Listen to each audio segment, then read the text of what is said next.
ಮಂಗಳೂರಿನ ಉರ್ವ ಶ್ರೀ ಮಾರಿಯಮ್ಮ ದೇವಸ್ಥಾನದಲ್ಲಿ ಪ್ರತಿಷ್ಠಾ ವರ್ಧಂತಿ ಮಹೋತ್ಸವ ಸಹಿತ ವರ್ಷಾವಧಿ ಮಹಾಪೂಜೆ ಮಾರ್ಚ್ 9 ಮತ್ತು 10ರಂದು ನಡೆಯಲಿದ್ದು, ಶ್ರೀ ಕ್ಷೇತ್ರದಲ್ಲಿ ಆಮಂತ್ರಣ ಪತ್ರಿಕೆ ಬಿಡುಗಡೆ ಸಮಾರಂಭ ನಡೆಯಿತು.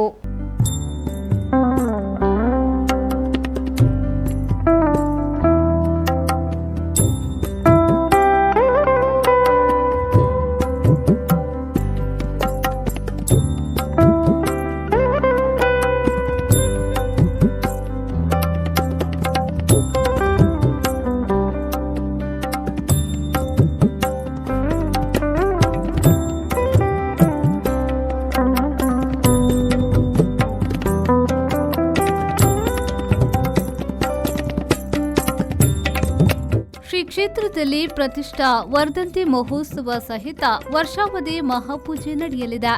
ಮಾರ್ಚ್ 6ರಂದು ಶ್ರೀ ಚಂಡಿಕಾ ಯಾಗ ಮಹಾ ಅನ್ನಸಂತರ್ಪಣೆ ನಡೆಯಲಿದೆ.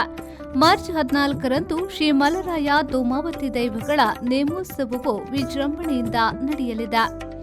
ಈ ಸಂದರ್ಭದಲ್ಲಿ ಲೋಕೇಶ್ ಸುವರ್ಣ ಕುದ್ರೋಳೆ 3ನೇ ಗ್ರಾಮ ಅಧ್ಯಕ್ಷರು, ಮಂಗಳೂರು 7 ಪಟ್ನ ಮೊಗವೀರ ಸಂಯುಕ್ತ ಸಭಾ ಮತ್ತು ಗ್ರಾಮದ ಭಕ್ತಾದಿಗಳು, ಆಡಳಿತ ಮುಖ್ಯಸ್ಥರಾದ ಲಕ್ಷ್ಮಣ್ ಆಮೇನ್ ಕೋಡಿಕಲ್, ಮುಖ್ಯ ಅರ್ಚಕರಾದ ಶಿವಾನಂದ ಕನ್ನಡಿ, ಮಾಧವ ಪುತ್ರನ್ ಗುರಿಕಾರರು ಕುದ್ರೋಳೆ 1ನೇ ಗ್ರಾಮ, ಯಾದವ ಸುವರ್ಣ ಕುದ್ರೋಳೆ 2ನೇ ಗ್ರಾಮ, ಮೋಹನ್ ಕುಮಾರ್ ಕುದ್ರೋಳೆ 3ನೇ ಗ್ರಾಮ, ಪುರುಷೋತ್ತಮ ಕೋಟ್ಯಾನ್ ಬೊಕ್ಕಪಟ್ನ, ಯಶವಂತ್ ಪಿ ಮೆಂಡನ್ ಬೋಳೂರು, ರಂಜನ್ ಕಾಂಚನ್ ಬೋಳೂರು, ವಾಸುದೇವ ಸಾಲ್ಯನ್ ಬೈಕಂಪಾಡಿ, ಸುರೇಶ್ ಕುಂದರ್ ಕೂಳೂರು, ಅಮರನಾಥ್ ಸುವರ್ಣ ಗುರಿಕಾರರು ಪಣಂಬೂರು ಮತ್ತಿತರರು ಆಮಂತ್ರಣ ಪತ್ರ ಬಿಡುಗಡೆ ಸಮಾರಂಭದಲ್ಲಿ ಪಾಲ್ಗೊಂಡಿದ್ದರು.